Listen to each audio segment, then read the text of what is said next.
آج اس چینل پر 2 miracle stories share کی جائیں گی۔ آپ آگے تک ویڈیو ضرور دیکھیے گا لاسٹ تک، اور اس چیز کو آپ ایز اے سائن بھی لے سکتے ہیں۔ بہت سارے لوگ اللہ تعالیٰ سے سائن مانگ رہے ہوتے ہیں، تو اللہ تعالیٰ ہم سب کو کسی نہ کسی کے لیے ذریعہ بناتے ہیں۔ تو آپ ضرور اس ویڈیو کو لاسٹ تک دیکھیے، کیا پتہ آپ کی زندگی میں بھی وہی سب پریشانیاں چل رہی ہوں جو اس اسٹوری سے ریلیٹ کر رہے ہوں آپ بھی۔ تو آپ اس ویڈیو کو آخری تک دیکھیے گا۔ انتظار ختم ہونے ہی والا ہے، معجزے ہونے ہی والے ہیں۔ یہ وقت معجزوں کا ہے، مایوسی کی کوئی بات نہیں ہے۔ بہت لمبا سفر طے کیا ہے آپ نے، بہت لمبا انتظار کیا ہے۔ اللہ جانتا ہے سب جو آپ دعا کر رہے ہیں۔ آپ نے صبر کی انتہا کر دی، اب آپ کا کام ہو گیا، اب اس کا کام ہے۔ اب شکر کا وقت شروع ہو گیا ہے۔ آپ نے اس کی سنی ہے، اب وہ آپ کی سنے گا۔ آپ کی سوچ سے بہتر زیادہ آپ کو دے گا، اور آپ کی دعاؤں کو قبول کرے گا، آپ کی ساری تکلیفوں کو دور کر دے گا۔ بس آپ کو صبر کرنا ہے، آپ کو ہار نہیں ماننی، اور اللہ تعالیٰ سے دعائیں مانگتے رہنا ہے۔ اللہ تعالیٰ ان لوگوں کی دعاؤں کو سنتا ہے جو اللہ تعالیٰ سے دعا مانگتے رہتے ہیں۔ اور تکلیف حد سے زیادہ بڑھ گئی ہے، اور اب لگ رہا ہے کہ ہمت نہیں رہی، تو ایک بار اور یقین کے ساتھ اللہ تعالیٰ سے مدد مانگ لو۔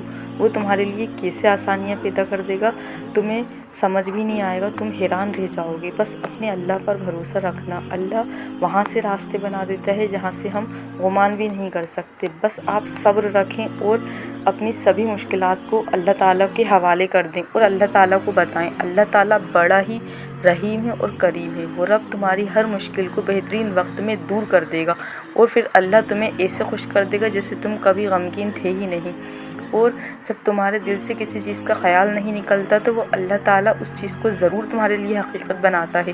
تم کسی چیز کو لے کر پریشان ہوتی ہو، تو یہ اللہ کی طرف سے ہوتا ہے۔ اللہ چاہتا ہے کہ میرا بندہ تڑپ کر میرے پاس آئے اور مجھ سے دعا مانگے، اور میں اپنے اسے معجزے دکھاؤں۔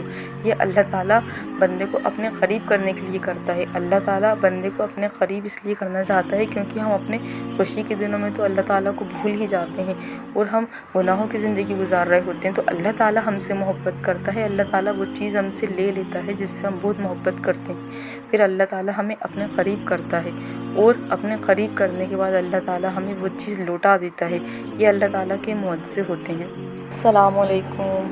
جن کی یہ کہانی ہے تہجد کی میریکل اسٹوری ہے، میں آپ کو پڑھ کے سناتی ہوں۔ انہوں نے لکھا ہے کہ میں اپنی تہجد کی کہانی کو شیئر کرنا چاہتی ہوں۔ میں اپنی ڈگری مکمل کرنے کے بعد اپنے گھر والوں کو نوکری کے لیے منا رہی تھی۔ ان کے گھر والے نوکری نہیں کرنے دینا چاہ رہے تھے۔ میں نے بہت سی جگہوں پر کوشش کی، لیکن نوکری نہیں مل سکی۔ مجھے انگلش نہیں آتی تھی۔ میں مالی طور پر خود کو انڈیپینڈنٹ بنانا چاہتی تھی، اور اپنے خرچے خود اٹھانا چاہتی تھی، اور کسی کے بھروسے کے بغیر اپنی خواہشات کو پورا کرنی چاہتی تھی۔ یہ بات ہمیشہ میرے دل میں تھی۔ ایک دن میں تہجد کے لیے اٹھی، اور اللہ تعالیٰ سے انہوں نے نوکری کے لیے روتے ہوئے اللہ تعالیٰ سے دعا کری۔ تو اگلی ہی صبح ان کی دوست نے انہیں کال کیا۔ لکھا ہے کہ میری دوست نے مجھے نوکری کے بارے میں بتانے کے لیے کال کیا۔ میں وہاں گئی، انٹرویو دیا، اور اسی دن مجھے جاب پر رکھ لیا گیا۔ میں سلیکٹ ہو گئی، اور میرے گھر والے بھی اس نوکری کو کرنے کے لیے اجازت دے دی۔ اور الحمدللہ یہ تہجد کی طاقت تھی۔ تب سے میں ہر روز تہجد کی نماز پڑھتی ہوں، اور اس سے مجھے ذہنی سکون ملتا ہے، میری زندگی میں برکتیں آتی ہیں۔ کتنی اچھی اور چھوٹی سی میریکل اسٹوری تھی کہ جہاں ان کے گھر والے ان کو نوکری نہیں کرنے دینا چاہتے تھے، اور نوکری نہیں مل رہی تھی۔ انہوں نے ایک ہی رات میں ان کے لیے اللہ تعالیٰ نے یہ معجزہ کر دیا۔ تہجد کی ایک ہی رات میں ان کی دعا قبول ہو گئی۔ یہ اللہ تعالیٰ نے انہیں اپنے قریب کرنے کے لیے کیا، اور وہ تہجد جو پڑھوائی اللہ تعالیٰ نے ان کو، دیکھیے آج تک اب وہ تہجد پڑھ رہے ہیں اپنی زندگی میں، اور اللہ تعالیٰ نے انہیں اپنے اس بہانے سے قریب کرا۔ کتنی چھوٹی سی اور لیکن کتنی اچھی میریکل اسٹوری ہے کہ ہم کوئی چیز شدت سے چاہتے ہیں تو ہم اللہ تعالیٰ ہمیں اپنے قریب کسی بھی چیز سے کر لیتا ہے۔ ضروری نہیں ہے کہ ہمارے اوپر حالات ڈال کے ہی ہمیں اپنے قریب کرے۔ ہمیں کوئی بھی خواہش ایسی ہمارے دل میں ڈال دیتا ہے جس کے ذریعے اللہ تعالیٰ ہمیں اپنے قریب کر لیتا ہے۔ تو یہ تہجد کی چھوٹی سی میریکل اسٹوری تھی۔ اب ایک اور میریکل اسٹوری ہے، میریکل آف استغفر اللہ۔ یہ استغفر اللہ کی میریکل اسٹوری ہے۔ انہوں نے لکھا ہے کہ بہن، آج میں نے چینل پر استغفر اللہ کے معجزات کے بارے میں سن رہا تھا، تو اس کہانی میں مطلب انہوں نے کسی اور کی کہانی بتائی جو انہوں نے آڈیو میں سنی تھی یا کسی چینل پر سنی تھی۔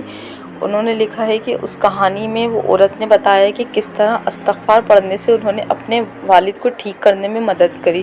ڈاکٹروں کے ذریعے ان کے والد کو لاسٹ اسٹیج پر کینسر بتایا گیا تھا، مطلب ان کی لاسٹ اسٹیج کی کینسر کے بارے میں پتہ چلا تھا، اور سبھی لوگوں نے، خاندان کے سبھی لوگوں نے ان کی امید چھوڑ دی تھی صحیح ہونے کی، لیکن سبحان اللہ انہوں نے اس ملک کے اسپیشلسٹ اسپتال کا دورہ کیا، مطلب وہاں پہ لے کر گئے دکھانے کے لیے، تو انہیں معلوم ہوا کہ ان کے والد کو کوئی کینسر کی بیماری نہیں ہے، لیکن ان میں کوئی ایسی بیماری، دوسری بیماری ہے جس کا علاج ہو سکتا ہے، کیونکہ وہ بہت زیادہ استغفر اللہ کیا کرتی تھیں، جن کا انہوں نے ذکر کیا تھا، تو اللہ تعالیٰ نے ایک بیمار کو شفا دے دی، اور اللہ آپ کو شفا عطا فرمائے، اچھی صحت عطا فرمائے۔ مطلب یہ جو ان کے والد کو بیماری تھی، ڈاکٹرز نے کینسر کے بارے میں بتا دیا تھا، تو ایسے ہی کوئی کینسر کے بارے میں نہیں بتا دیتا، کیا پتہ ان کو سچ مچ میں ہی کینسر ہوا ہو، لیکن وہ استغفر اللہ، جو ان کی بیٹی تھی یا جو بھی تھیں، وہ استغفر اللہ اتنا زیادہ کرتی تھیں ان کے لیے، اپنے والد کے لیے کرتی تھیں وہ، تو استغفر اللہ پڑھنے سے اللہ تعالیٰ نے ان کی وہ بیماری ہی ختم کر دی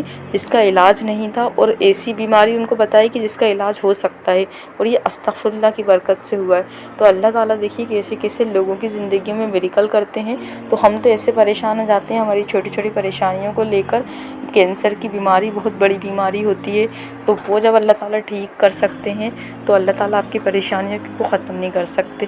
تو اپنی زندگی میں تہجد کو اور استغفر اللہ کو دھیرے دھیرے کر کے لائیں، ایک دم سے کوئی بھی چیز اپنی زندگی میں نہیں لانا چاہیے، پھر کیا ہوتا ہے ہم ایک دم سے چھوڑ بھی دیتے ہیں اس چیز کو، ہم دھیرے دھیرے ایک چیز کی پہلے عادت بنائیں، یا تو ہم استغفر اللہ پڑھنے کی 100 بار سے سٹارٹ کریں، پھر 1000 پہ آئیں، پھر 2000 پر آئیں، اور پھر جتنا ہم سے ہو سکے ہم استغفر اللہ پڑھنے کی کوشش کریں، کیونکہ ہمیں عمل اتنے ہی کرنے چاہیے یا عبادت اتنی کرنی چاہیے جو ہم روز کر سکیں، ایسا نہیں ہے ہم نے ایک دن پورا دن عبادت کر لی، دوسرے دن ہم نے سب گول کر دیا۔ ہمیں دھیرے دھیرے کر کے اپنی زندگی میں ساری چیزیں لانی چاہیے، اور ہماری زندگی میں کوئی پریشانی نہیں ہے تب بھی ہمیں استغفر اللہ کا ذکر کرنا چاہیے، کیونکہ ہمارے پیارے نبی صلی اللہ علیہ وسلم جو ہیں وہ تو دن میں 70 بار استغفر اللہ کرتے تھے، اور کوئی بھی ان کے پاس آتا تھا اپنی پریشانی لے کر تو انہیں استغفر اللہ اور درود شریف کے بارے میں ہی بتاتے تھے۔ تو آپ بھی اپنی زندگی میں استغفر اللہ، تہجد اور درود شریف کو تھام لیں، آگے آنے والی پریشانیاں جو ہوں گی، جو آنے والی ہیں، وہ پہلے ہی اللہ تعالیٰ آپ کے لیے سولیوشن نکال دیں گے اس کا، تو آپ اللہ تعالیٰ کے قریب ہو جائیں۔